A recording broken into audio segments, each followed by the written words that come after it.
Assalamu alaikum wa rahmatullahi wa barakatuh. In this video, we're going to solve an application for part 3 of chapter 4, Mechanical Oscillations. Please prepare the notes that you have taken in the preceding parts to use them when you need to. The question says, a horizontal elastic pendulum is made up of a solid of mass m equals to 100 grams, which is 0.2 kilograms, a spring R of negligible mass and stiffness K equals to 20 newtons per meter. The center of mass of S can move smoothly on horizontal rail along the x' or x-axis, which is taken as the gravitational potential energy reference level. At t0 equals to 0, S is launched from O with an initial speed v0 vector equals to minus v0I vector, where v0 is positive. So S oscillates on the x' or x-axis with a proper angular frequency omega 0. The abscissa of G at t is x, and the algebraic value of v is dx by dt. The first part, write at any time t the expression of the mechanical energy of the system S, R, Earth in terms of m, k, x, and v. Please, every time we ask you a question, pause the video and think of it. The mechanical energy is the sum of the kinetic potential energy, the gravitational potential energy, and the elastic potential energy. But the gravitational potential energy reference level passes through the center of mass of the solid S.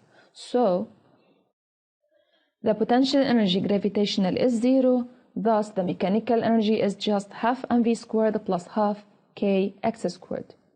The second part, establish the differential equation in x that governs the motion of the pendulum.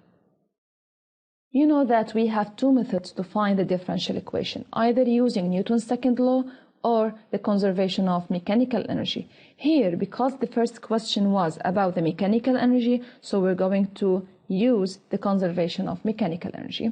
The mechanical energy is given in the previous part as half m v squared plus half kx squared, but we know that there is no non-conservative forces, thus the mechanical energy is constant. This means that the derivative of the mechanical energy is 0. So let's derive the mechanical energy, keeping in our mind that the derivative of v squared is 2v v prime, where the derivative of x squared is 2x x prime, and v prime is x double prime, where x prime we can replace it by v. Then take v common and divide by half in the two sides of this equation.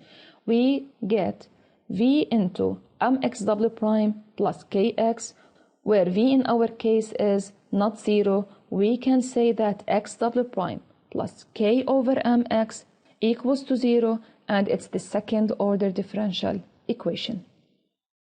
Part 3. The solution to the differential equation is given by minus xm sine omega 0 t. Determine the proper angular frequency omega 0 in terms of k and m. How can we benefit from this equation? We can find its derivative, which is minus omega 0, where omega 0 is the derivative of omega 0 t. Then we make the second derivative, where here we can write minus omega 0, xm is still the same. Derivative of cosine omega 0 is minus omega 0, the derivative of omega 0 t, times sine omega 0 t. Then we can write it as xm omega 0 squared sine omega 0 t, and now we can replace it in the second order differential equation. Now replace x double prime by this answer, xm omega 0 squared sine omega 0 t. Then replace x by what they gave us, minus xm sine omega 0 t equals to 0. Take xm sine omega 0 t common, then we can write it as xm sine omega 0 t into omega 0 squared minus k over m. This one is not 0, it's a time equation, then we can say omega 0 squared minus k over m equals to 0, thus omega 0 squared equals K over M, and omega 0 is radical K over M. Part 4. Deduce the value of the proper period T0. We know that omega 0 equals to radical K over M, and we're going to deduce the period from this expression. How? We know that T0 equals to 2 pi over omega 0, and 1 over omega 0 is radical M over K, so just replace it in the expression. Now replace M and K by their values. The answer is 2 pi over 10 seconds. The last part, determine the expression of the amplitude xm in terms of V0, K, and M. At T0, we said that x prime equals to minus V0. Then let's write the expression of x prime, which is minus xm omega 0 cosine omega 0 t, which is found before in a previous part.